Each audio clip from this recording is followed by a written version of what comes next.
हाँ जी, तो आइए शुरू करते हैं। बेसिकली हमारा चैप्टर 1 हम साथ साथ में अपना आईसीआई मॉड्यूल भी कवर करते चलेंगे, ताकि हमें ये ना रहे कि बाद में मैं आईसीआई मॉड्यूल रिवाइज करना है अलग से। ठीक है, टॉपिक को साथ साथ लिखते रहेंगे और आईसीआई मॉड्यूल कवर करते रहेंगे।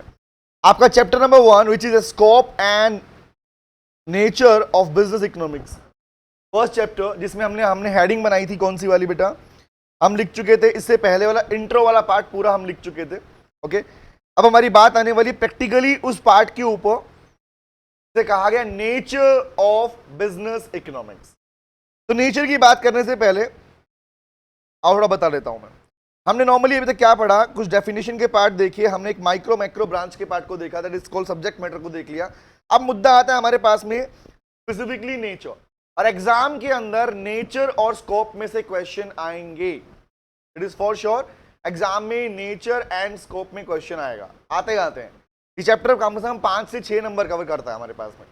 ठीक है, इतने क्वेश्चन तो डेफिनेटली मिलने ही मिलने हैं इसके ऊपर।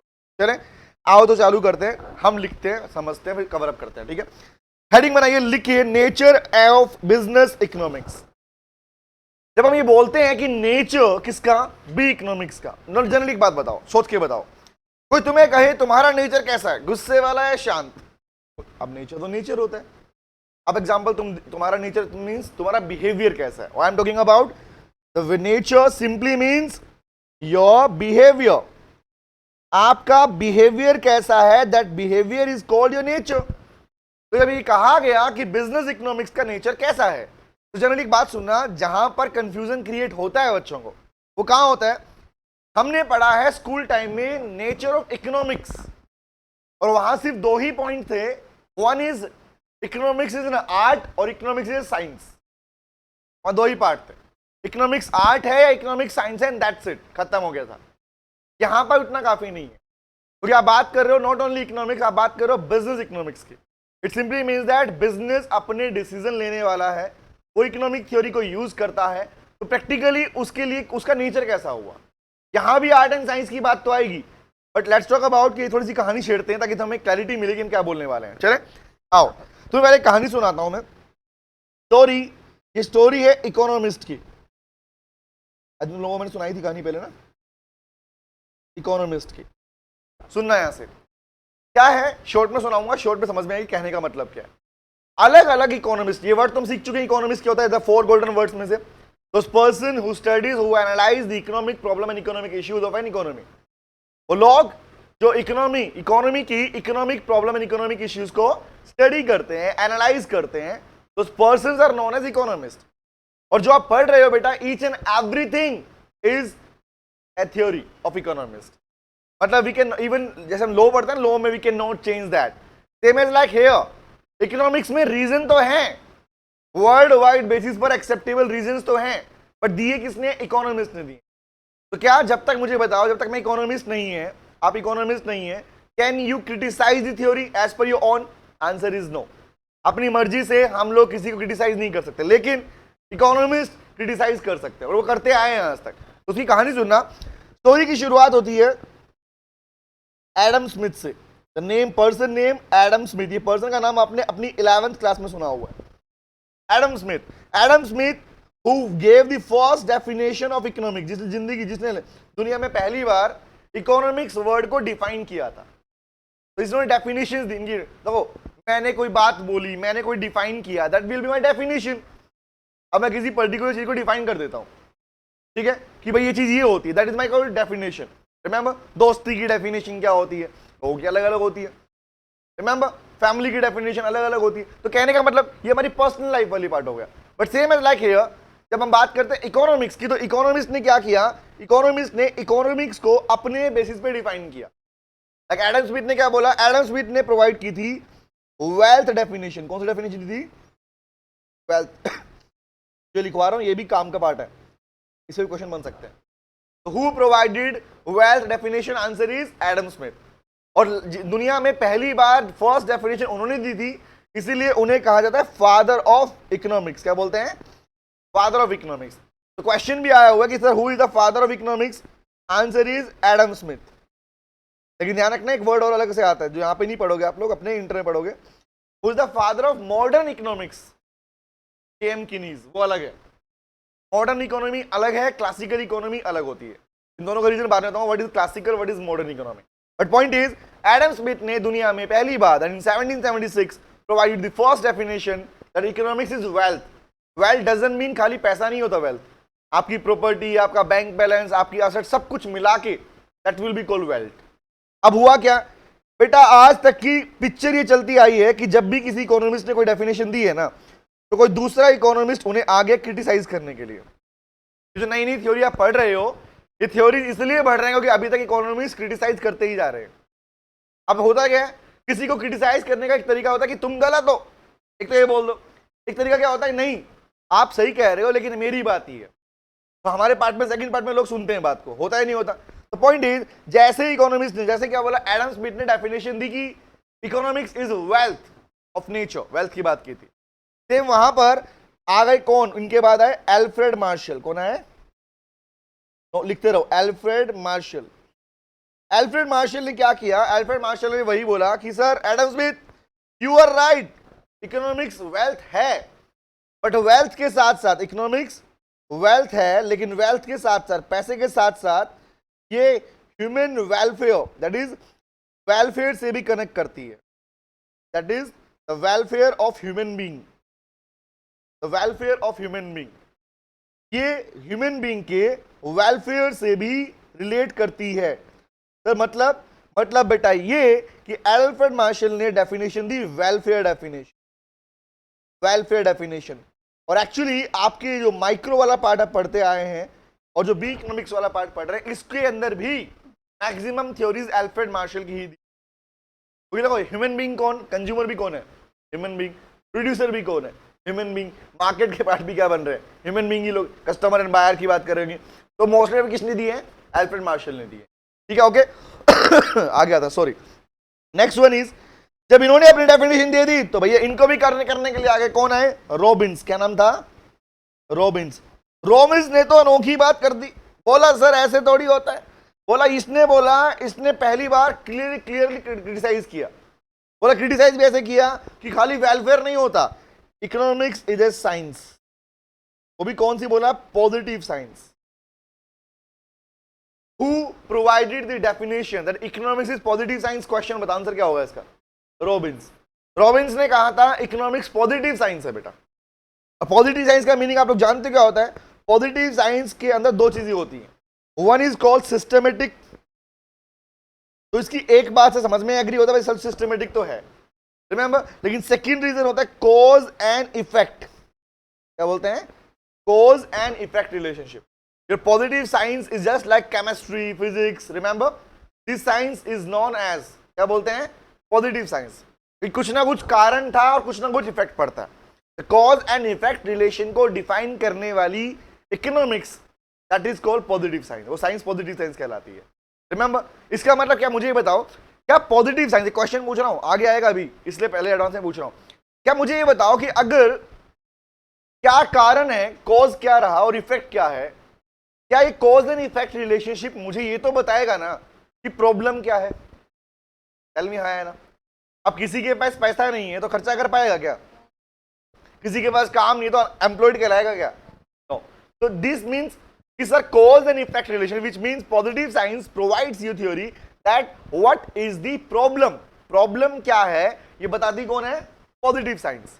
तो रॉबिन्स ने क्या बताया, पॉजिटिव साइंस को डिफाइन किया और बोला भैया इकोनॉमिक्स पॉजिटिव साइंस है, ये प्रॉब्लम बताती है। और इसकी इस बात को एग्री किया जा सकता है लेकिन नॉट कंप्लीटली, पूरी तरह इस बात को भी एग्री किया नहीं जा सकता। इसीलिए आपके और इकोनॉमिस्ट सामने आए एंड उनका नाम है बेटा, कुछ नाम लिखता हूं, बहुत सारे इकोनॉमिस्ट सामने आए जिन्होंने कॉमन थ्योरी दी बेटा। नाम लिखता हूं मैं, सैमुअलसन, निकोलसन, पीगो, हिक्स, एलन।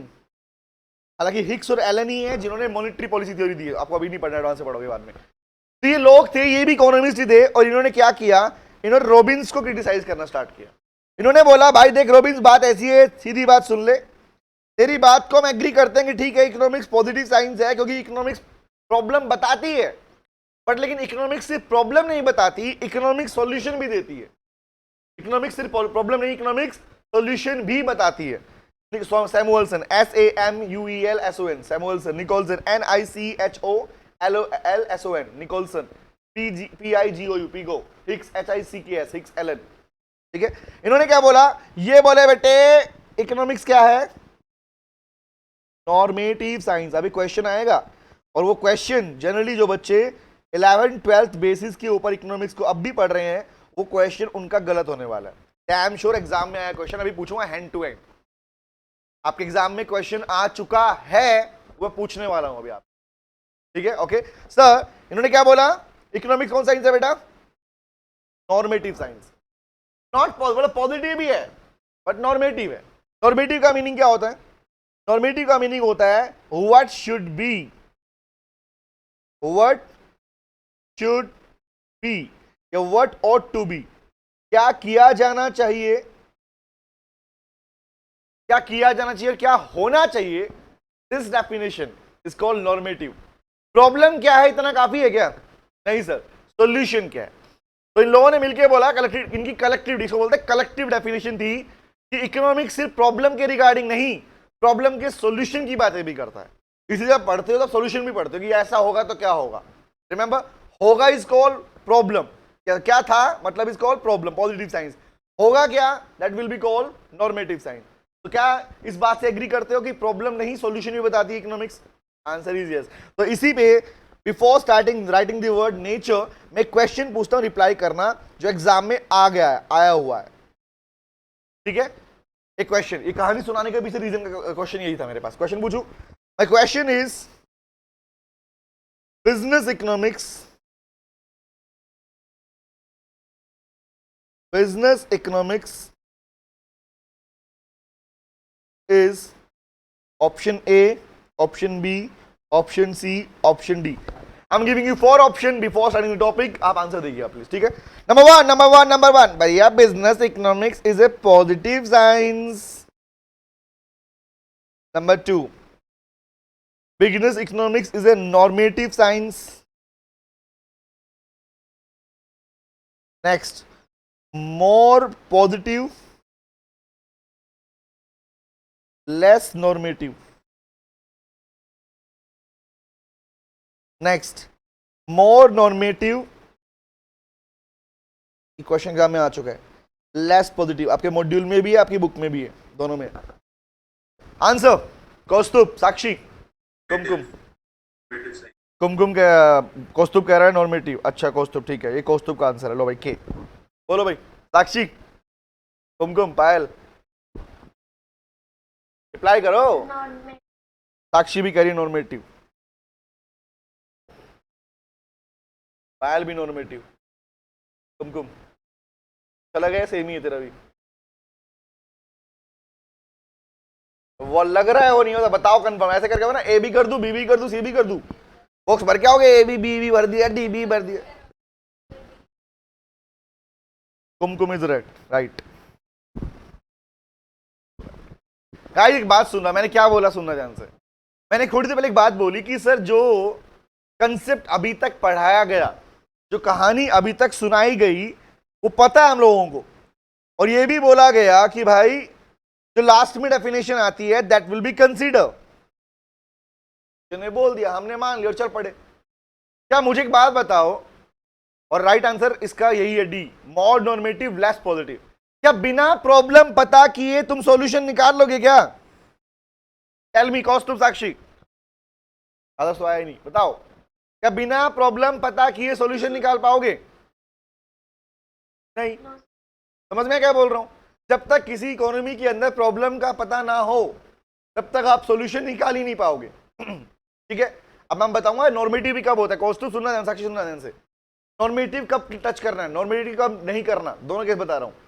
अगर इस क्वेश्चन के अंदर आपको ये डी ऑप्शन नहीं दिया होता, डी ऑप्शन नहीं दिया होता, then your answer B is the right answer. क्या बोला मैंने? B is your right answer. अगर प्रैक्टिकली चेक करोगे तो option A, option B and option D तीनों ठीक है, ऑप्शन सी ठीक नहीं है। क्योंकि इकोनॉमिक्स, जो भी इकोनॉमिक्स होती है वो सिर्फ प्रॉब्लम पे फोकस नहीं करता, सॉल्यूशन पे ज्यादा फोकस करता है। तो कहने का मतलब मोर पॉजिटिव तो गलत हो गया हमारे पास में। लेकिन ए बी और डी देखो, चेक करो भाई, टेल मी, क्या रॉबिन्स ने नहीं कहा कि पॉजिटिव साइंस है? तो economics is also positive science, तो economics is mainly of normative science also. तो अगर क्वेश्चन के अंदर पॉजिटिव नॉर्मेटिव दो वर्ड लिखे होते हैं, my answer will always be normative science. Clear हुआ? लेकिन जब क्वेश्चन ने बोल दिया एक अलग से option that is called more normative and less positive, which means problem के बारे में कम फोकस करता है लेकिन ज्यादा सॉल्यूशन के लिए फोकस करता है। तो what will be your most appropriate answer? Now tell me. Option number D right answer. समझ में आया क्वेश्चन साक्षी बेटा, क्या डिफरेंस है, कब नॉर्मेटिव करना है और कब नॉर्मेटिव नहीं करना? एग्जाम में क्वेश्चन आ चुका है और मैक्सिमम स्टूडेंट का क्वेश्चन गलत था, तो ये क्या करके आए थे, जो क्लास में पढ़ाया था वही करके आए थे, एंड दैट इज, याद रहेगी कहानी, क्लैरिटी मिली, आगे बढ़े। अब लिखते हैं आगे, चलो दोबारा से हेडिंग बना ले, चलो हाँ लिखो, nature of business economics. Economics में रट्टा मारना है ही नहीं बेटा, जो पूरा है उसको वैसा का वैसा समझना है। तो क्या नेचर के वर्ड में पहला पार्ट में लिखने वाला हूं, B economics is a science, business economics is a science. तो क्या अभी अभी जो तुमने देखा उसके बाद तुम रिप्लाई कर पाओगे कि बी इकोनॉमिक कौन सी साइंस है? Tell me. Answer is, main तो वर्ड क्या है, नहीं पहला फर्स्ट क्या है, फर्स्ट आंसर क्या है, नॉर्मेटिव। उसके बाद क्या है, और उसके साथ में एक वर्ड और डाल सकता हूं मैं, मोर नॉर्मेटिव लेस पॉजिटिव। याद रहेगा? तो क्या तीन वर्ड समझाने पड़ेंगे मुझे, क्लैरिटी क्लियर इन वर्ड्स को लेके? बट याद रखना, always the first preference will given to normative. अगर ऑप्शन ये नहीं है, सॉरी फर्स्ट प्रेफरेंस इसको मिलेगी, अगर ये नहीं है तो सेकंड इसको, और ये भी नहीं है तो थर्ड इसको। ये ऑप्शन की प्रेफरेंसेस है। देखो मैंने क्या बोला था, सिलेबस बेशक तुम्हें लगेगा similar similar similar, but question की स्टाइल और कंसेप्ट पूछने का तरीका इंस्टीट्यूट बदल देता है, एडवांस वर्जन हो जाता है यहाँ पे। समझ में आ क्या बोल रहा हूँ? चले तो एक दिखा भी देता हूँ पॉइंट, लिसन टू मी। लो भैया, तुम्हारे आईसीआई मॉड्यूल खोला है मैंने ताकि तुम्हें दिखा सकूं, शो कर सकूं। हमारा नेचर वाला वर्ड ये हम पढ़ चुके हैं ना, सब्जेक्ट मैटर तो माइक्रो ब्रांच मैक्रो ब्रांच वाला पार्ट याद आया? देखो दिखाता हूँ, प्रोडक्ट के pricing, consumer behaviour, factor pricing, ये कौन से पार्ट हैं?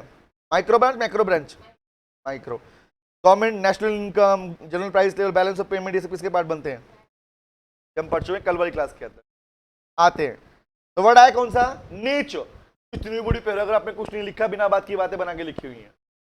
What I am trying to say is, concept को बार बार घुमा के दिया गया, हमें कंसेप्ट चाहिए। अगर तुम्हें ट्रस्ट ना हो, let me show you something, have a look on this part.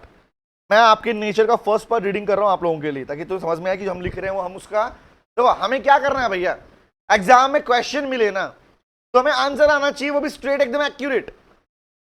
हमें थोड़ी कर रहा है मुझे पूरा कंप्लीट पैराग्राफ याद होगा तो आंसर होगा, आंसर इज नो। वो मैं समझा रहा हूं, जो लिखा हुआ वो मैं समझा दे रहा हूं आप लोगों को। Let have a look on the part ताकि तुम्हें आइडिया मिले। तो हमने तीन वर्ड लिखे, normative, positive and more normative less positive. But generally मैंने क्या बोला, एग्जाम में अक्सर क्वेश्चन का आंसर क्या मिलता है, नॉर्मेटिव ही मिलता है आपको। मोर नॉर्मेटिव वर्ड नहीं लिखा तो नहीं मानोगे अपने पास। क्या लिखा चेक करना है, बोला इकोनॉमिक्स कौन सी है, इज ए साइंस, लिखा हुआ है, रीडिंग कर रहा हूं आप लोगों के लिए पढ़ना। Science is a systematic body of knowledge which establishes cause and effect relationship. Guys एक बात देखना, क्या सिस्टमेटिक और कॉज एंड इफेक्ट किसके अंदर पढ़ा आप लोगों ने, पॉजिटिव या नॉर्मेटिव? समझ में आया? तुमने पॉजिटिव वर्ड लिखा नहीं लिखा? लिखा। आगे आओ।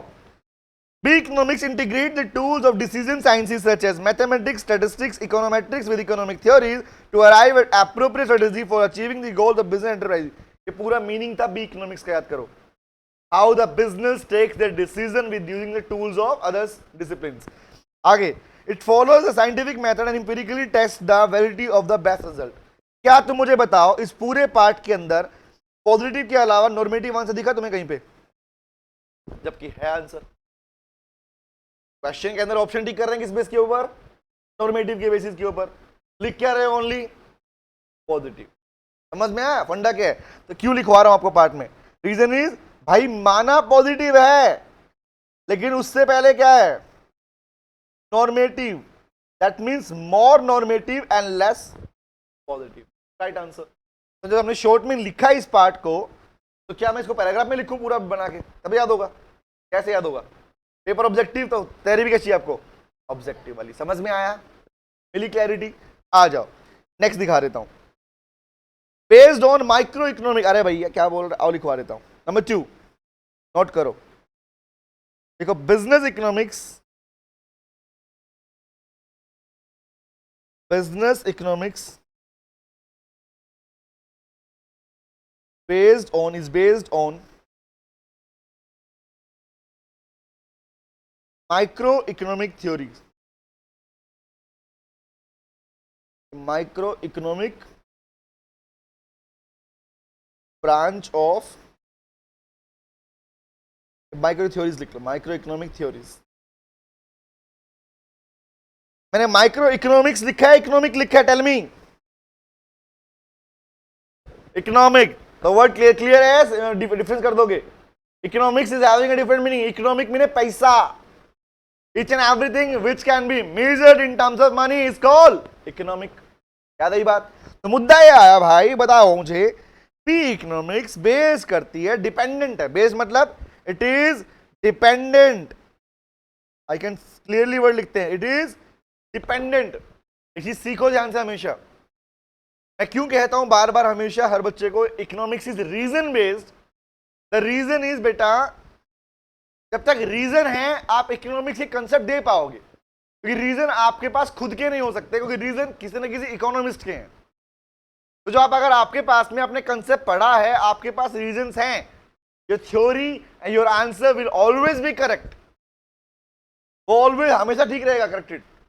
लेकिन अगर आपके पास कंसेप्ट के रीजंस नहीं है, आपका आंसर गलत है।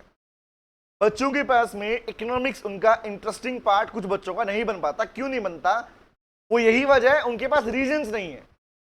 कंसेप्ट को याद कर लेंगे कि economics is science, science, science, science, positive, positive, positive, normative, ऐसे कर लेते हैं। But the point is didn't even know कि नॉर्मेटिव का मीनिंग क्या होता है, पॉजिटिव का मीनिंग क्या होता है। और सर की अगर मीनिंग ये होता है तो हम उसको क्यों मान रहे हैं? एग्जांपल, मैं छोटी सी बात बोली कि B economics is normative science and as well as positive science also, तो आपका आंसर क्या समझ में आया? कि सर खाली प्रॉब्लम का सॉल्यूशन, प्रॉब्लम क्या है ये कौन सी साइंस बताती है? पॉजिटिव। सॉल्यूशन क्या होना चाहिए कौन बता रहा है? नॉर्मेटिव। तो खाली सॉल्यूशन निकालता रहूंगा किस चीज के? प्रॉब्लम का। तो किसने बताया प्रॉब्लम? पॉजिटिव। नहीं तो क्या बोले? Positive as well as normative. ये मिल गया आपको रीजन लिखने के लिए। समझ में आया क्या बोल रहा हूं? और जब ये क्लियर रहेगा तो कभी डाउट नहीं आएगा, ये क्लैरिटी रहेगी। चले आगे आते हैं। तो भैया पढ़ते हैं, आओ दिखाता हूं साथ साथ तुम्हारी वो भी रीडिंग करवा देते। नेक्स्ट वन इज, देखो माइक्रो इकोनॉमिक थ्योरी पर बेस्ड करता है। अरे भैया एक बात बताओ, ये बार बार वर्ड लिख रहा है भैया, क्या बोले भैया? क्या इकोनॉमिक थ्योरीज होती क्या है? क्या होती है? तुम्हारे चैप्टर के नाम क्या है? अच्छा माइक्रो इकोनॉमिक्स पढ़ के आए थे, है ना? पढ़ी है ना? चैप्टर के नाम क्या थे? Demand, supply, cost, production. याद आया? वो क्या थी तुम्हारी? Micro economic. और जो पढ़ा उसमें वो क्या थी? Micro economic theories. चैप्टर्स नहीं है वो, हम उन्हें चैप्टर बुक के लिए बोल देते हैं, एक्चुअली वो क्या है? इकोनॉमिक्स की थ्योरीज है। Consumer equilibrium, producer equilibrium. याद आया? वहां एक पर्सन का नाम था अल्फ्रेड मार्शल, अगर पढ़ा याद हो तो वह नाम आएगा बार बार, अल्फ्रेड मार्शल। अल्फ्रेड, इवन देखो लिखा भी था, law of demand provided by, given by, किसने दिया? Alfred Marshall. क्वेश्चन आया अच्छा एग्जाम में। तो इसका मतलब मैंने क्या बोला? क्योंकि बेटे यही वो व्यक्ति है, ध्यान से देखो, ध्यान से देखिए चेहरे को, कौन है ये? जिसने वेलफेयर मतलब ह्यूमन बीइंग से कनेक्टेड थ्योरीज दी हैं ज्यादातर। कंज्यूमर कौन है? ह्यूमन बीइंग नहीं है। प्रोड्यूसर कौन है? ह्यूमन बीइंग नहीं है। जब इक्विलिब्रियम की बातें करते आए हो, सुन लो, खाली देखो एक्स्ट्रा बातें जो बोल रहा हूं सुनते रहो, ये नॉलेज है, बुक में लिखी हुई है कहीं पे भी। तो जब मैं बोलता हूं कि consumer equilibrium, that is consumer को मैक्सिमम सेटिस्फेक्शन मिलना चाहिए। प्रोड्यूसर इक्विलिब्रियम, प्रोड्यूसर को मैक्सिमम प्रॉफिट मिलना चाहिए। तो इनकी बातें, बेचारे की बातें कौन कर रहा है? कि प्रोड्यूसर को भी दे दो, कंज्यूमर को भी दे दो, कौन कर रहा है? Alfred Marshall, the human being theory, the welfare theories. इसलिए आपकी माइक्रो इकोनॉमिक्स में ज्यादातर जगह पर सिर्फ एक ही इकोनॉमिक्स का नाम आया, and that is Alfred Marshall. और वही नाम दोबारा से बी इकोनॉमिक्स में भी रिपीट हुआ है। Even in the demand and supply chapter, demand वाले चैप्टर में लॉ ऑफ डिमांड में लिखा हुआ है, Alfred Marshall provided the theory of law of demand कि प्राइस एंड कमोडिटी में कमोडिटी डिमांड में नेगेटिव रिलेशन होता है। उसने रीजन दिया क्यों होता है। समझ में आया क्या बोल रहा हूँ, वो पढ़ाऊंगा आगे आपको। तो रीजन नहीं तो इकोनॉमिक्स नहीं। चलो आओ, हमारा तो टैगलाइन यही है, रीजन नहीं तो इकोनॉमिक्स नहीं। मुद्दा क्या आया, तो बोला इकोनॉमिक थ्योरी। तो क्या मैं बोल सकता हूं बेटा इकोनॉमिक थ्योरी का मतलब ये होता है जो आप पढ़ के आए हो, like your demand, your elasticity of demand, like your supply वाला चैप्टर, ईएस वाला चैप्टर, प्रोडक्शन, अट्ठा मारना बंद, एंड कॉस्ट है ना, मार्केट स्ट्रक्चर। तो इस बात को प्रूव कर लेते हैं, सच बोल रहा है झूठ बोल रहा है, झूठ तो नहीं बोल रहा है, देखते हैं। गाइस टेल मी, क्या आपके बिजनेस इकोनॉमिक्स के अंदर जो मैक्सिमम चैप्टर्स हैं उनका नाम यही तो नहीं है अभी वाले में? यही है। फर्स्ट चैप्टर है नेचर एंड स्कोप, वो तो बी इकोनॉमिक्स का स्कोप है। बट ये second, third, fourth chapter including business cycle वो यही है, demand, supply, ED, ES, market structure, production, cost, यही खत्म है, सिलेबस तुम्हारा यही है। तो क्या ये जब बोल रहे हैं कि बी इकोनॉमिक्स डिपेंडेंट है माइक्रो इकोनॉमिक थ्योरीज के ऊपर, क्या ये सही कह रहा है? सही कह रहा है। अच्छा और समझते हैं इस बात को, ठीक है, रट्टा नहीं समझते। Can you please tell me, अगला प्रश्न, मेरा अगला प्रश्न, ठीक है, सुनना ध्यान से। बी इकोनॉमिक्स का मीनिंग क्या सीखा? एक ऐसी कौन सा क्या सीखा था, मीनिंग बताता हूं, टेल मी, रिपीट करना। मीनिंग सीख के आए हैं सर, सॉरी मेरा पढ़ाने का थोड़ा पैटर्न डिफरेंट चलता है, इसमें ध्यान रखना, ठीक है। मैं बुक की तरह नहीं पढ़ा रहा क्योंकि लिख लो बेटा, याद कर लो, कंसेप्ट सीखना बहुत। अगर क्वेश्चन नहीं हुए ना, देखो सोचो, इंस्टीट्यूट है, आपसे स्ट्रेट क्वेश्चन नहीं पूछने वाला, वो क्वेश्चन घुमा के पूछने वाला है। तो कान यहां से पकड़े, घुमा के पकड़े, कहीं से पकड़े, कितना ही घुमाए, हमारा आंसर हमारे हाथ में क्वेश्चन पढ़ते आना चाहिए, वो तैयारी हमें चाहिए। और उसके लिए पढ़ना ऐसे होता है, इसे बोलता है डायनामिक स्टडी, जो पढ़ रहे हैं इस टाइम पे आप, ठीक है। अब सुनना, रिपीट करना। बी इकोनॉमिक्स का मीनिंग क्या सीखा आप लोगों ने? मीनिंग सीखा, लिखा था हम लोगों ने, business economics is A part of, क्या बोला था, is a that branch of applied economics जहां पर बिजनेस एंटरप्राइजेस, सीखा था ना, ये बिजनेस ऑर्गेनाइजेशन कैसे अपने डिसीजन लेते हैं, how business takes their decisions by using the economic theories, using the economic theories and other tools, maths, stat, mathematics, remember? तो ये डेफिनेशन आपने पढ़ी। अब इस पॉइंट को कनेक्ट करता हूं मैं। B economics is dependent on economic theories.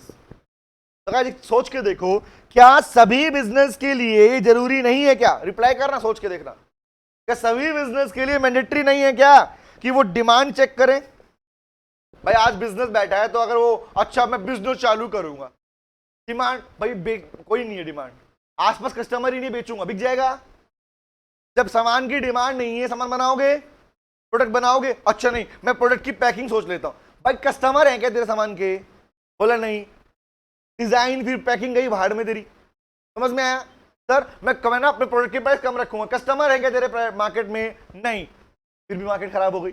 तो कहने का मतलब प्रैक्टिकल सोच के देखो ना, क्या बिजनेस, देखो कहानी चेक करना। बी इकोनॉमिक्स मतलब बिजनेस अपने डिसीजन कैसे लेंगे, कैसे लेंगे? वो चेक करेंगे डिमांड, वो चेक करेंगे सप्लाई, वो चेक करेंगे प्रोडक्शन, वो चेक करेंगे उसकी कॉस्ट, वो चेक करेंगे किस मार्केट का पार्ट बनते हो, वो चेक करेंगे बिजनेस साइकिल, मतलब मार्केट में रिसेशन है, डिप्रेशन है, बूम है, क्या है ना, है ना। और यही आपके चैप्टर्स इसके माइक्रो इकोनॉमिक थ्योरीज के। तो बोलो, क्या ये बात कहना सही है कि B economics is dependent on micro economic variables या थ्योरीज?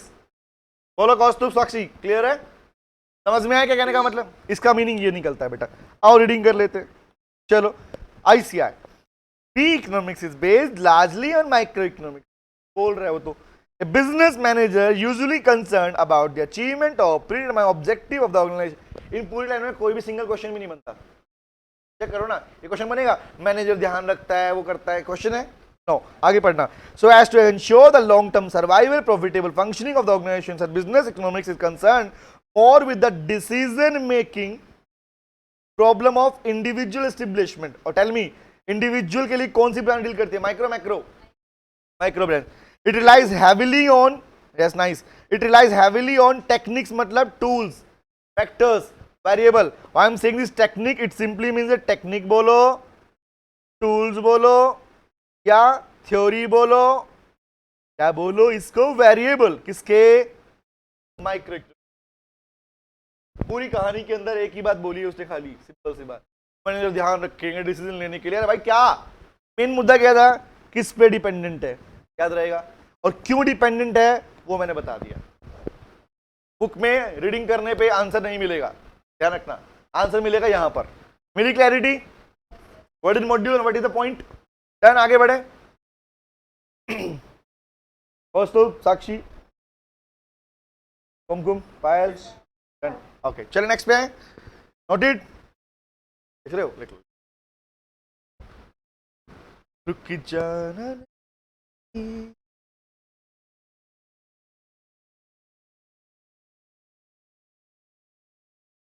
डन, आइए बढ़ते हैं आगे।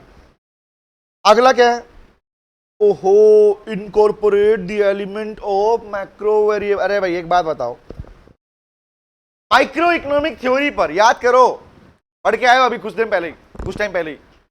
बी इकोनॉमिक्स इज, या बी इकोनॉमिक्स का सब्जेक्ट मैटर क्या था? Micro branch and macro branch. तो खाली माइक्रो ब्रांच ही होती है क्या कि मेरे डिसीजन ले लूं, प्रोडक्ट क्या है, प्राइस क्या है, फैक्टर क्या है, इज इट सो? इतना काफी है क्या? एक्सटर्नल, कौस्तुभ ने रिप्लाई भी किया था उस टाइम, कौस्तुभ क्या pistol, political, government, economical, technological, legal, क्या ये फैक्टर अफेक्ट नहीं करते क्या? बोलो करते हैं नहीं करते? क्या ये फैक्टर अफेक्ट करते हैं? करते हैं।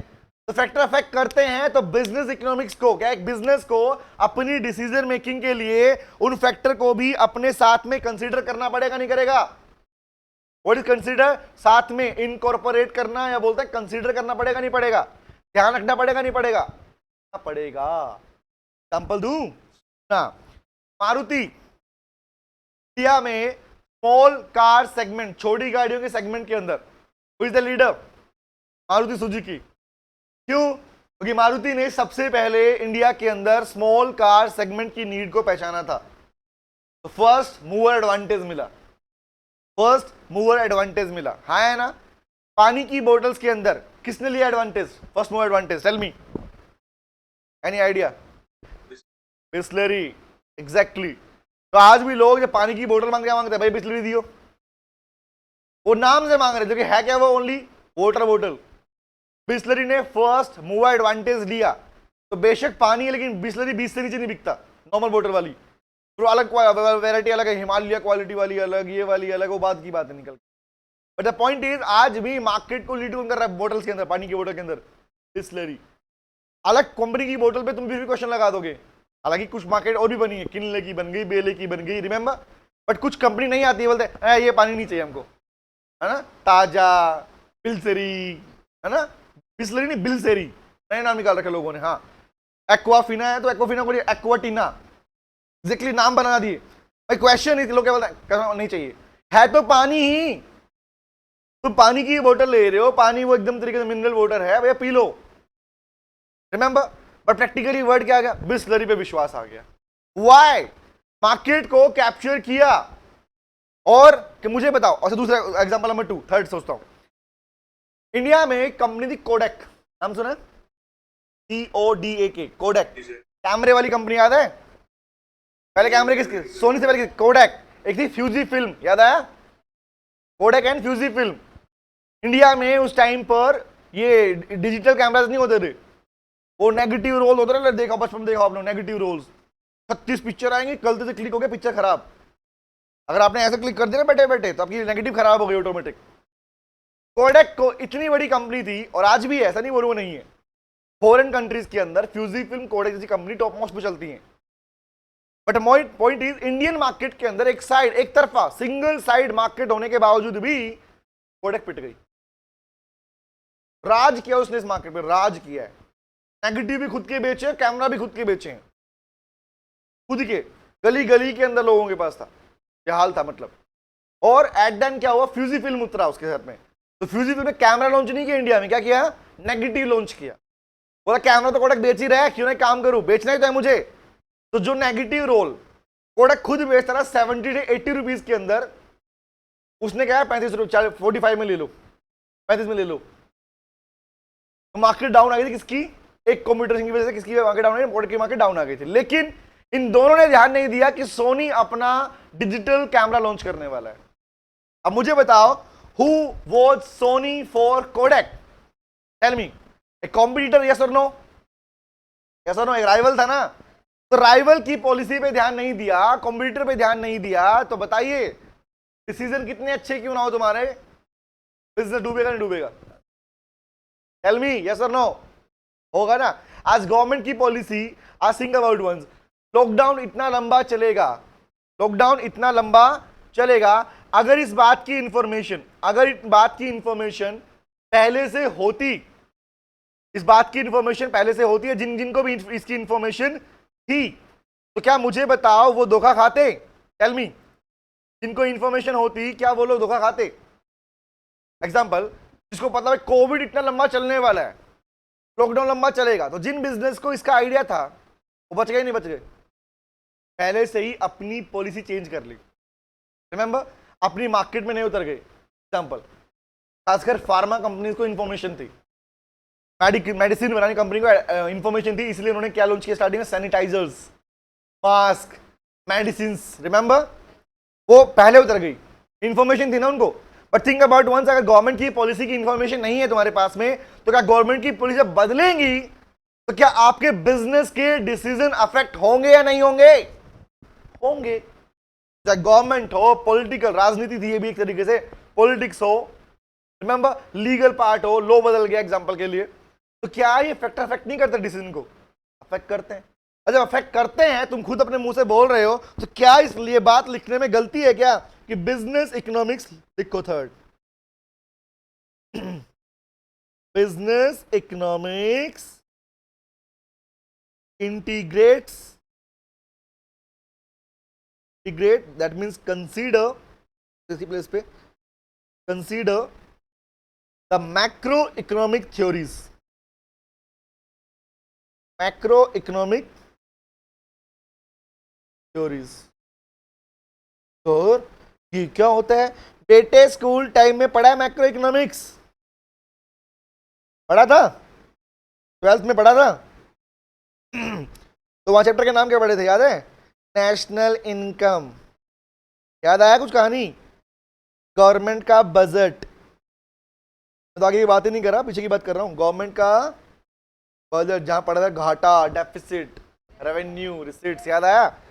बैलेंस ऑफ पेमेंट, याद आया चैप्टर का नाम?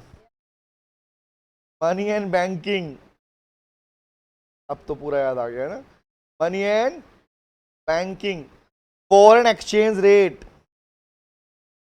और बताओ, तो यही थे। पॉवर्टी, वो इंडियन इकोनॉमी का पार्ट था।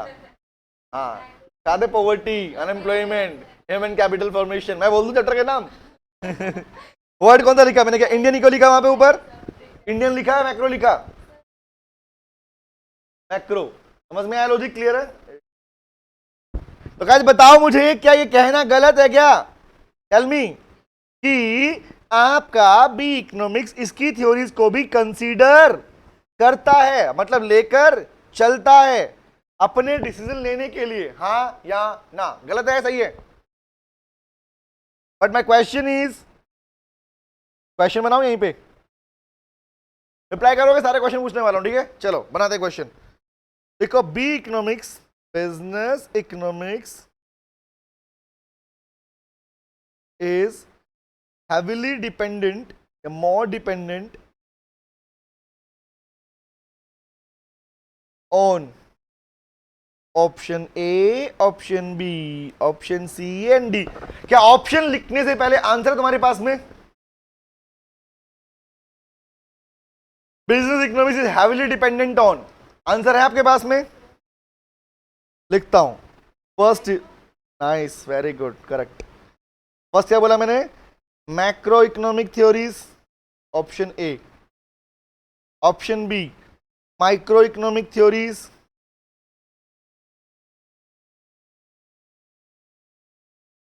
Option C statistics, option 4। None of the above. Kaustubh, Sakshi, Kumkum, Payal, reply करो बेटा, कौन सा है? माइक्रो मैक्रो स्टैटिस्टिक्स कौन सा? कुमकुम कह रही है माइक्रो, कौस्तुभ भी कह रहा है, कौस्तुभ क्या बोल रहा है? माइक्रो। पायल, भूल गई रे तो भूल गई, क्या भूल गई पता है? अभी अभी लिख के आई है पीछे, और रीडिंग भी कराया था इंस्टीट्यूट के मॉड्यूल में, देख दिया heavily dependent on, heavily dependent on, दिखा? तो मैक्स का मतलब डिपेंडेंट किसके ऊपर है भाई? मैक्रो की थ्योरी को तो साथ लेके चल रहा है, डिपेंडेंट थोड़ी है मेनली उसके ऊपर। आज सामान जब बनेगा ही नहीं, प्राइस फिक्स होगा ही नहीं, प्रोडक्शन कॉस्ट डिसाइड नहीं होगा, माइक्रो ब्रांच फिक्स नहीं होगी, तो मैक्रो अफेक्ट पड़ेगा मेरे पास में। और एग्जांपल, मैंने ना कुछ नहीं बनाया अभी तक, क्या मुझे मेरे बिजनेस को अफेक्ट कर देंगे गवर्नमेंट की पॉलिसी? कॉस्ट फैक्टर क्या आता है? Micro factor. तो सिंपल सी बात क्या बोला, आंसर क्या आएगा बोलो? माइक्रो। समझ में आया? लेकिन अगर ये बोलता किसको भी कंसीडर करता, अगर यहां ऑप्शन में क्या होता, इज डिपेंडेंट ऑन ओनली लिखा होता, और लिखा होता इधर ए और बी, तो आंसर क्या होता है? इधर ए और। Is it clear? समझे बंधु? Clear? Done done done done done. Clear clear clear. चलो आगे बढ़े। ये हो गए 1 2 3 4 पे आते हैं। नेक्स्ट वन ये ना मजाक है, आर्ट है। आर्ट, आर्ट क्या बिजनेस को चलाना एक आर्ट है या नहीं है? आर्ट किसको बोलते हो? What do mean, what is the meaning of art? तुम्हें कोई, तुम्हारी कोई आर्ट है, कला है तुम में कोई? है सर, हमें लड़ना अच्छे से आता है ना? ऐसा कोई हमें बोल के दिखाया, ऐसे से जवाब देंगे वो चुप हो जाएगा। Is an art. क्यों कौस्तुभ, साक्षी, ऐसा ही है? एक बार कोई छेड़े तो सही, हम बताएंगे उसको हमारी कला क्या है, बचपन से उससे प्रेरित होके आ रहे हैं ना। तो आर्ट मीन्स किसी चीज को आपने इतनी बार, एग्जांपल एक वर्ड सुना आपने, स्किल। क्या था? आर्ट और स्किल। स्किल क्या होता है? किसी काम को बहुत बार प्रैक्टिस किया है ना, और आप अपनी उसी चीजों को, उसी एक्सपर्टीज को जब प्रैक्टिकल फॉर्म में यूज करते हो, अपने काम में यूज करते हो, that will become your art. Like after your CA internship, जब अपनी आर्टिकलशिप कर रहे होंगे तो आप काम सीख रहे होंगे, बट वो काम सीखने के बाद में जब अपने आप सीए कर चुके होंगे, डिग्री हाथ में आ चुकी होगी, नाम के आगे सीए लग चुका होगा, तब आप जब काम करने मार्केट में उतरोगे ना, तो आप अपनी उसी, आप जो पढ़ रहे हो वो तो काम आएगा। देखो अब जो पढ़ रहे हो वो तुम्हें काम आएगा आपकी आर्टिकलशिप में, जो वहां प्रैक्टिकली सीखोगे ना, जो सुनोगे लोग कैसे कैसे मिलते हैं, टकराते हैं, क्लाइंट कैसे होते हैं, लोग कैसे होते हैं, क्या क्या बोल देते हैं, और कैसे डील करना होता है, तो वो सीख चुके होगे, तो वो तुम्हारी प्रैक्टिकल लाइफ में काम आएगा। That means you are applying, क्या बोल रहा हूं, you are going to apply your practical knowledge, not knowledge, knowledge into practical अभी करोगे, practical knowledge to deal with the problems and issues, and that is your art. How to deal, ये नहीं कहीं भी बोल दोगे, कहां बोलना है कहां नहीं बोलना, कहां कैसे डील करना है, दैट इज एन आर्ट बेटा। यस और नो? अब ये क्या है कि मूड होता है जहां मन किया झगड़ा कर दोगे, झगड़ा कर दोगे, नहीं, माहौल देखते हो ना, 10 लड़के मारने आ रहे हैं, मैं आराम से खड़ा हूं, मारूंगा, ऐसा आर्ट क्या है? भागने की, चल भाग, सिंपल सी बात। वेर आई एम फील, अच्छा हम हैं, अब देख लेंगे, तो व्हाट इज दिस? कॉस्ट की बात कर रहा हूं, ऐसा क्या होता है, वहां क्या होता है? डीलिंग का तरीका, इंश्योर, कहने का मतलब प्रॉब्लम सामने है तो उसे डील कैसे करोगे, ये कैसे करते हो, बाय यूजिंग योर एक्सपर्टीज, ये practical knowledge, that is an art. हाँ है ना?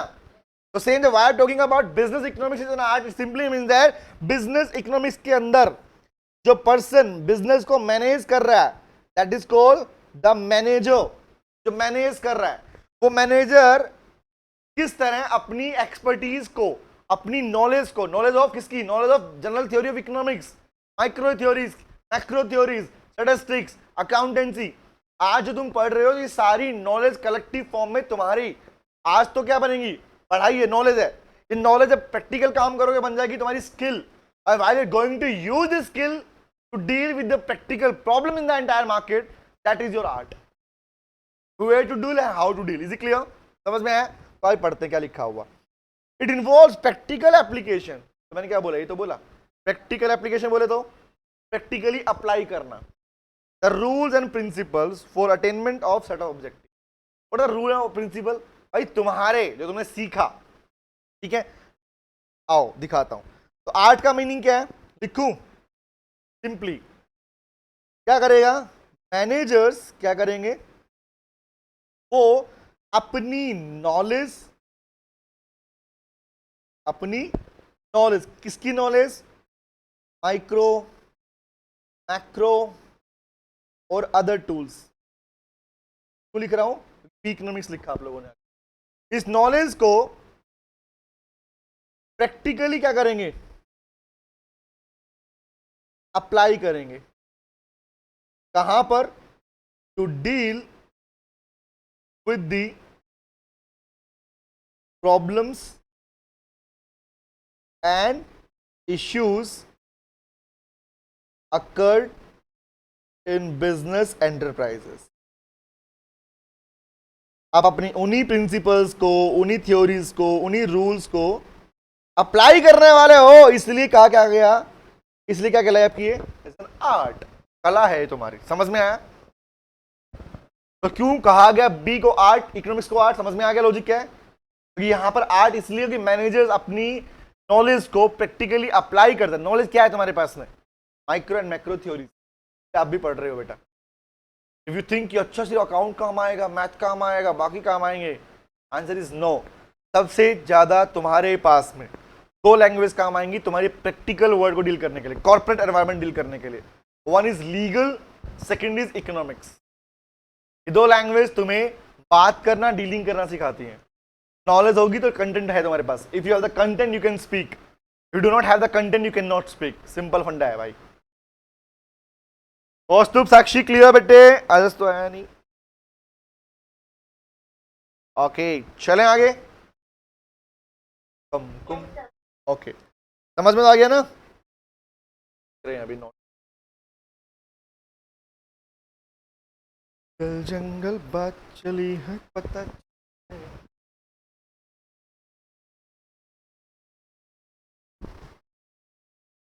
बढ़े आगे। आओ दोबारा देख लेते हैं। नेक्स्ट क्या है, use of theory of market and private enterprises. Can you please tell me guys, market भी तो इकोनॉमिक थ्योरी है ना, मार्केट स्ट्रक्चर। प्राइवेट एंटरप्राइजेस क्या बोला, रीडिंग कर लेते हैं। B economics largely uses the theory of market, private enterprises use the theory of form resource allocation in the backdrop of private enterprise. अरे भैया क्यों मजाक कर रहा है? At the end, this is a part of microeconomic theory जो हम पहले लिख चुके हैं. It is heavily dependent on microeconomic theory. You can skip this point here. ये point पहले आ चुका है. आता है next वाला, and this is very very very very very very very very very important. ठीक है, नोट करो, फिफ्थ लिखो बेटा. देखो business economics, business economics is देखो pragmatic in approach, pragmatic in approach. ये क्या होता है बेटे? pragmatic को बोलते हैं practical. pragmatic क्या होता है और practical उल्टा क्या होता है? practical उल्टा क्या होता है? theoretical. क्या होता है? theoretical. theory मैं ऐसा कर दूं, ऐसा कर दूं. भैया ये बिजनेस में सारा काम प्रैक्टिकली होता है. तुम क्या सोचते हो तुम्हारे पास क्या नॉलेज है, इतना काफी है? मुझे सब आता है, हो गया काम.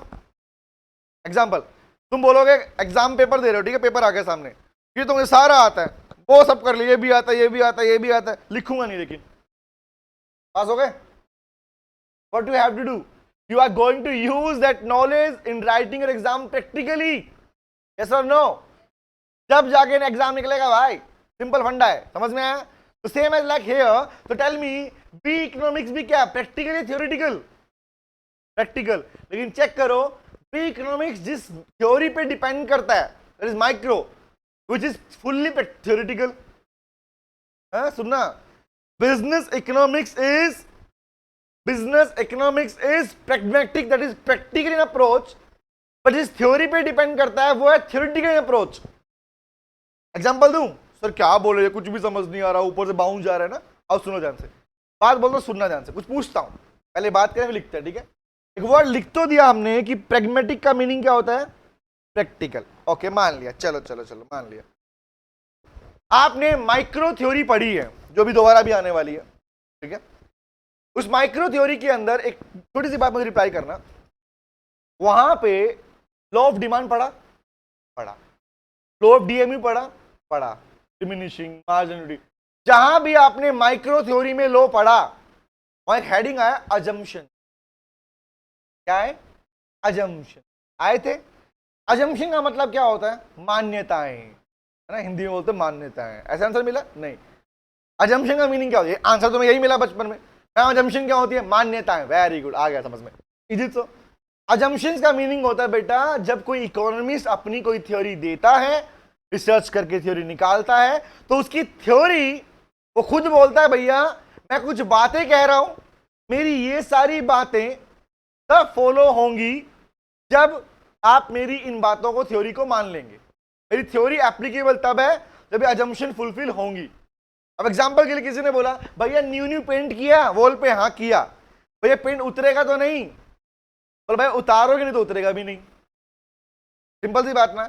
अब आप पेंट किया लेके खुरचना स्टार्ट कर दिया, भैया उतर रहा है ये तो। वो क्या बोल गए? अजम्पशन क्या थी? इसको उतारना नहीं है, अपने आप नहीं उतरने वाला। बट अगर आप खुद बोलो नहीं उतारेंगे उतारेंगे, भैया ये पेंसिल खराब तो नहीं होती, भैया गिराओगे नहीं टूटेगी नहीं। अच्छा, ठक ठक टूट गई भैया, तो समझ में आया लॉजिक क्या बोल रहा हूं? तो what I am trying to say, मेरा कहने इतनी बातें बोलने का पर्पस क्या था? पर्पस स्टेट था बेटा कि B economics practical in approach का मतलब क्या है?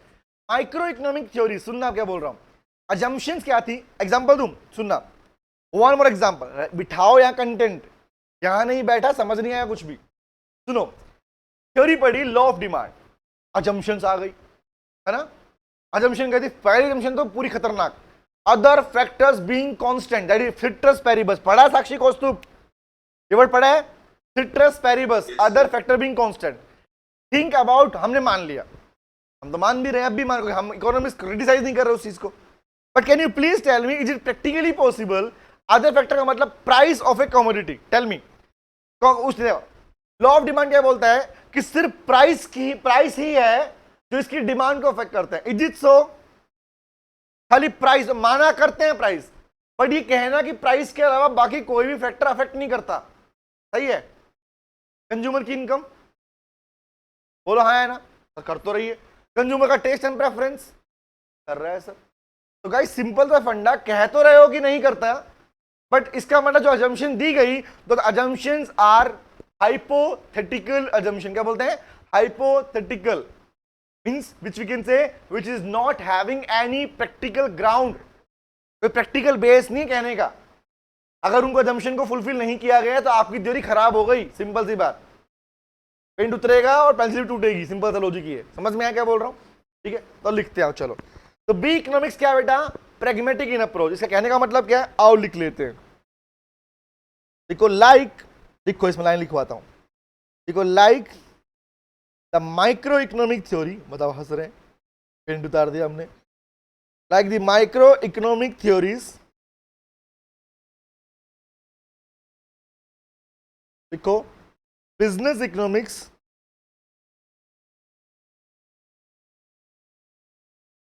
is not based on hypothetical assumptions. Hypothetical assumption. assumptions तो पढ़ोगे बट वो माइक्रो की थ्योरी के अंदर आएंगी, इसके अंदर भी प्रैक्टिकली उन assumption पर माइक्रो बेस करती है, ना कि बिजनेस इकोनॉमिक बेस करती है। क्योंकि रीजन होता क्या है पता ना, एक्चुअल वर्ड में, बिजनेस वर्ड में मैनेजर को, मैनेजमेंट को डिसीजन प्रैक्टिकल लेना पड़ेगा या खाली वो मन में सोच लेगा? लेना ही पड़ेगा ना, है ना। एग्जांपल, स्ट्राइक हो रही है, स्ट्राइक मारुति कंपनी में स्ट्राइक हो गई। अगर मारुति कंपनी का मैनेजमेंट ही सोचता स्ट्राइक थी, हमारा पैसा बढ़ाओ, हमारी मांगे पूरी करो, मांगे पूरी करो, वो बैठ के सोच रहा है मन में, हो गई पूरी, ठीक है, बस नेक्स्ट स्ट्राइक खत्म हो जाएगी, नेक्स्ट डे स्ट्राइक खत्म हो जाएगी, उसने बोला हाँ हम तुम्हारी मांगे पूरी कर देंगे, खत्म, स्ट्राइक ओवर। नहीं, मतलब भाई प्रैक्टिकल प्रॉब्लम्स आती हैं। देखो लिसन टू मी, बिजनेस है तो बिजनेस में थ्योरेटिकल प्रॉब्लम्स नहीं आती हैं। एग्जांपल के लिए अगर अभी मैं कहूं कि पावर कट होगी तो प्रैक्टिकली कट हुई ना, सोचा तो नहीं मैंने। प्रॉब्लम्स, मशीनें बंद हो गई, स्टाफ लेबर था, लेबर स्ट्राइक पे उतर गया, रिमेंबर रॉ मटेरियल के खराबी, रॉ मटेरियल खराब हो गए, कस्टमर टूट गए, कंप्यूटर खड़े हो गए। ये प्रॉब्लम कौन सी प्रॉब्लम्स है? प्रैक्टिकल प्रॉब्लम्स है भाई। तो प्रैक्टिकल प्रॉब्लम को डील करने के लिए प्रैक्टिकल अप्रोच चाहिए या थ्योरेटिकल अप्रोच चाहिए? समझ में क्या बोल रहा हूं? तो इसलिए क्या बोला, लिखो लिखो, बट हाइपोथेटिकल मीनिंग बेटा बेटा अजम्पशन, इल्यूजनरी को बोलते हैं, अजम्पशंस के ऊपर। Hypothetical meaning which is not having any practical ground, कोई physical practical reason based ground नहीं है इसका। अब कोई बात मैं बोल देता हूं एग्जांपल के लिए, ठीक है? तो एग्जांपल, तुम कुछ भी बात बोल दो कि सर इस दीवार को धक्के में गिराऊंगी टूट जाएगी, एग्जाम वॉल गिराऊंगी तो गिर जाएगी। माय क्वेश्चन इज क्यों गिर जाएगी, कैसे गिर जाएगी? कोई रीजन नहीं तुम्हारे पास, गिर जाएगी बस। प्रैक्टिकल है, you are not having any base, ठीक है? मेरे कॉम्पिटिटर अपने आप खत्म हो जाएंगे, कैसे? नहीं पता। कौन सी assumption है तुम्हारी? हाइपोथेटिकल। लोगों को लगता है ना, अरे बिजनेस चल नहीं पाएगा, डूब जाएगा डूब जाएगा डूब जाएगा। किस बेस पे बोल रहा है? बेस नहीं है, बस बोल रहा हूं क्या है ये, हाइपोथेटिकल। समझ में आया क्या बोल रहा हूं? मेरा सामान अपने आप बिक जाएगा, कैसे? नहीं पता, बिक जाएगा। वो मान रहा बिक जाएगा। कौन से assumptions हैं? हाइपोथेटिकल। मतलब जिनका लॉजिक नहीं, जिनका रीजन नहीं, उसे हाइपोथेटिकल बोलते हैं। क्लियर हो गया? तो लिखो, but as business facing the real problems, भैया वास्तविक वर्ड है, द रियल प्रॉब्लम्स। सास बहू की लड़ाइयां होती है ना? टीवी में अलग टाइप की होती है, क्या क्या क्या, है ना? बहू रानी आवाज, ये क्या कर दिया तुमने, ऐसा सच में होती है? सच वाली कैसी होती? तेरी तो ऐसी की तैसी, होती है नहीं होती? Practical word, hypothetical word. समझ में आया फंडा? क्लियर हो? अब समझ में आ गया तुमको, है ना? देखो, but as business facing the real problems in the practical word क्या करना पड़ेगा? बिजनेस यूजेस या बिजनेस या management, I can use the word uses pragmatic approach। बोलो, समझ में आया? Not theoretical, theoretical approach use नहीं करता। लेकिन माइक्रो इकोनॉमिक थ्योरी की थ्योरी कंसेप्ट आएगा तो हम भी अजम्पशन लिखेंगे दोबारा से वो। तो फर्क यही तो आ गया। डिमांड सप्लाई पढ़ रहे हो, चैप्टर आएगा हमारे पास में, बट डिमांड सप्लाई किसकी थ्योरी है? अल्फ्रेड मार्शल की।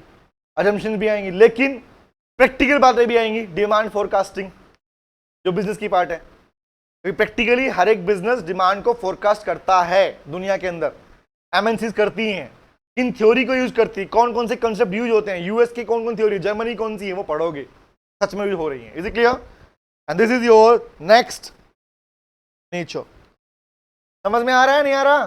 कैसे हाँ कर रहे हो? हाँ हाँ आ रहा है आ रहा है आ रहा है आ रहा है। कौस्तुभ, साक्षी, समझ में आया कि नहीं? चलें आगे? नॉट इट, चलो। तो ये था प्रैग्मेटिक। अच्छा, क्या इसको लिखना रिक्वायर्ड है? हाँ, हम तो लिखेंगे। What is the meaning of interdisciplinary? लिखता हूं मैं, चलो ताकि तुमसे पूछूं मैं रिप्लाई, ठीक है? Nature number 6, inter disciplinary in nature. Word समझना क्या बोल रहा हूं मैं? इंटर मीने आपस में, ठीक है? डिसिप्लिन बोलते, डिसिप्लिनरी बोलना बना discipline, that means tools, tools like statistics, accounts, econometrics, समझ रहे हो? मैथमेटिक्स, ये क्या है? डिसिप्लिन है, अलग टूल्स है ना? ये वो टूल्स हैं जिन्हें प्रैक्टिकली यूज किया जाता है। हमने बात भी की थी, कैट यूज होता है स्टॉक मार्केट के अंदर, अकाउंट तो पता ही है, इकोनोमेट्रिक सर्वे के लिए यूज होती है, मैथ्स आपकी कैलकुलेशन के लिए यूज होता है, रिमेंबर। तो नाउ पॉइंट इज, क्या इन सभी डिसिप्लिन को आपस में यूज करता है बिजनेस इकोनॉमिक्स? क्या एक बिजनेस अपने डिसीजन लेने के लिए इन सभी से तालमेल बना के रखता है, बैलेंस बना के रखता है? सोचो ना, आज एक बिजनेस को काम करना है तो खाली इकोनॉमिक थ्योरी काम आ जाएंगी सारी? मैथ्स भी चाहिए, इकोनोमेट्रिक्स भी चाहिए, स्टैटिस्टिक भी चाहिए, अकाउंट भी चाहिए, चाहिए ना? इसलिए क्या बोला, प्री इकोनॉमिक्स क्या करता है, इसलिए क्या बोलता है, इंटर डिसिप्लिनरी इन नेचर है। मतलब इंटर में इन सभी थ्योरी को कलेक्टिव फॉर्म में यूज करके चलता है हमारे पास। पढ़ लेते लिंक, देखो पढ़ने का लिखा हुआ है, पढ़ने का लिखा हुआ है, B economics disciplinary nature as it incorporate the tools from the discipline such as mathematics, operational research, और भी थ्योरीज बहुत सारी, management theory, accounting, marketing, finance, statistics, econometrics, इन सब की थ्योरी को यूज करता है। इसलिए क्या बोलते हैं, इंटर डिसिप्लिनरी इन नेचर। याद रहेगा, क्योंकि मीनिंग क्या निकल गया इसका, इसका मीनिंग ये निकल गया, लिखवा देता हूं, लिख लो, नोट करो, देखो, as business economics, a business organisations uses the other tools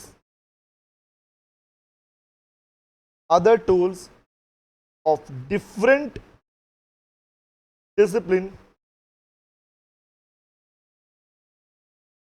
different tool of other disciplines while making their decision while making or taking their decisions। जब डिसीजन लेते हैं तो अदर टूल्स को यूज करते हैं, ये वाले टूल्स रहे, इसीलिए इसे क्या कहा जाता है, pre economics is inter disciplinary in nature. बोलो समझ में आया कि नहीं?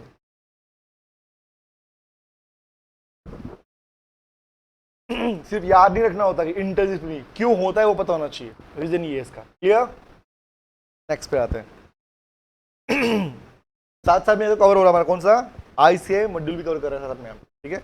नेक्स्ट पे आते हैं, याद होगा, पहले आ चुका, तो देखो क्या किया, जो दिखा दूं क्या किया। पहला पॉइंट में क्या लिखा है इसने, पॉजिटिव, एक पॉइंट और जोड़ दिया, वो भी साइंस का ही पार्ट था। नेक्स्ट क्या आ गया, इसी में वर्ड क्या आएगा, पढ़ना, या तो पॉजिटिव नॉर्मेटिव दोनों है, प्योर साइंस भी नहीं है पूरी तरह से, जजमेंट भी चाहिए। What is called positive science, problem क्या है, that is what is the problem is called positive science, what ought to be is called normative science. तो प्रैक्टिकली डील करता है, क्या डील करता है, प्रैक्टिकली, इसलिए क्या है, नॉर्मेटिव इन नेचर ऑल्सो। क्या लिखा पता ऊपर क्या पड़ा है, जजमेंट करने के लिए क्या करना पड़ता है, प्रैक्टिकल डील करना पड़ेगा। तो प्रैक्टिकल अप्रोच कौन सी है, normative, positive. What should be done कौन सी है, नॉर्मेटिव। व्हाट इज कौन सी है, पॉजिटिव। तो लिखूं या क्लियर है वो वाला पार्ट, पहले लिख लिया हम लोगों ने इस पार्ट को, तो फर्स्ट में लिख चुके हैं। It is normative in approach, positive भी है but more normative less positive. But answer less positive more normative कभी भी, sorry more positive less positive, मतलब ये आंसर कभी नहीं होगा। कौन सा, more positive and less normative, क्या ये आंसर हो सकता है कभी? तो ये इकोनॉमिक्स, बी इकोनॉमिक्स प्रैक्टिकली काम करती है भाई। तो मेन मुद्दा क्या है, जब कोई प्रैक्टिकली काम कर रहा है तो उसका मेन फोकस प्रॉब्लम क्या, इस पे नहीं होगा, प्रॉब्लम के सॉल्यूशन पे ज्यादा होता है। Clear? This is your nature of B economics. समझ में आया? कोई डाउट है इस पे पूछ सकते हो मुझसे, एनी डाउट? ना कुछ नहीं पूछना सच में? Very good. तो क्वेश्चन लो एक, चलिए एक क्वेश्चन पूछूं, टेल मी। लिखते हैं, which branch of economics is based on hypothetical assumptions. Option A, business economics. Concept समझने का, अगर तुम्हें चेक करना तो समझ में आ रहा नहीं आ रहा, चेक कर लो। क्वेश्चन की अगर लाइन ही समझ में नहीं स्टार्ट होगी तुम लोगों को, इसका मतलब तुम्हें समझ में आ रही इकोनॉमिक्स। क्वेश्चन क्या बोल रहा है? कौन सी ब्रांच हाइपोथेटिकल असम्पशन पर बेस्ड नहीं होती? यही पूछा मैंने आपसे। विच is not is based on, होती है पूछा यहाँ पे। कौन सी होती है? हाँ, micro micro micro micro macro तो पढ़ाया नहीं मैंने। मैक्रो तो ये था बेटा, याद कर, मैक्रो में था कंसीडर द थ्योरीज। हाइपोथेटिकल में क्या लिखा है मैंने? Micro economic theories. देख, चेक कर, देखना कहाँ लिखा है बेटा, दिखाता हूँ। ये देख क्या लिखा है, माइक्रो है बेटा, इट इज माइक्रो। अच्छा, माइक्रो ही तो बोला सर, क्या बेटा? माइक्रो ही तो बोला है। हाँ नहीं, उसको कुमकुम रिप्लाई कर रहा हूँ, उसने पूछा है, उसने मैक्रो लिख लिया इसलिए। चलो, तो question number 1, option A B economics, option B macro economics. Macro बेटा प्रैक्टिकल, ध्यान रखना, मैक्रो प्रैक्टिकल होती है, ठीक है? देश की इनकम निकालते हो, प्रैक्टिकल या थ्योरेटिकल? रिमेंबर, बजट बनता है, प्रैक्टिकल थ्योरेटिकल? प्रैक्टिकल। तो macro is also practical.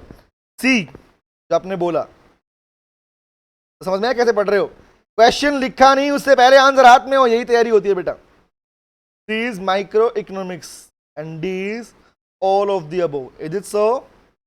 Answer is no. Option C is your correct answer. Clear?